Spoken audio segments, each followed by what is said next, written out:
तर दावोसमध्ये मुख्यमंत्र्यांच्या नेतृत्वात 20 सामंजस्य करारांवर सही करण्यात आली आहे। जेएसडब्ल्यू ग्रुप सोबत महाराष्ट्राचा सर्वात मोठा करार झालाय। जेएसडब्ल्यू कंपनी राज्यात 3 लाख कोटींची गुंतवणूक करणार आहे। महाराष्ट्रात आतापर्यंत 4,99,321 कोटींची गुंतवणूक करण्यात आली। स्टील, पायाभूत सुविधा, सिमेंट, लिथियम बॅटरीमध्ये मोठी गुंतवणूक करण्यात आली आहे। केलेले आहेत।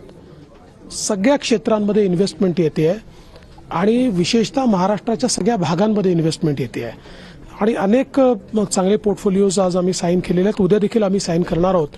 आज एक जो महत्त्वाचा पोर्टफोलिओ आम्ही साइन केला आहे तो जेएसडब्ल्यू सोबत केला। जवळपास 3 लाख कोटी रुपयाचा करार आम्ही जेएसडब्ल्यू सोबत केलेला आहे, ज्याच्यामध्ये स्टील मॅन्युफॅक्चरिंग आहे, ज्याच्यामध्ये इलेक्ट्रिक व्हेकल मॅन्युफॅक्चरिंग आहे, ज्याच्यामध्ये बॅटरी मॅन्युफॅक्चरिंग आहे, बॅटरी पार्ट्स मॅन्युफॅक्चरिंग आहे, ज्याच्यामध्ये सोलरची कंप्लीट इकोसिस्टम मॅन्युफॅक्चरिंग आहे। सो आय थिंक अतिशय चांगला हा एमओयू झालेला आहे आणि याच्या व्यतिरिक्त अनेक झालेले आहेत।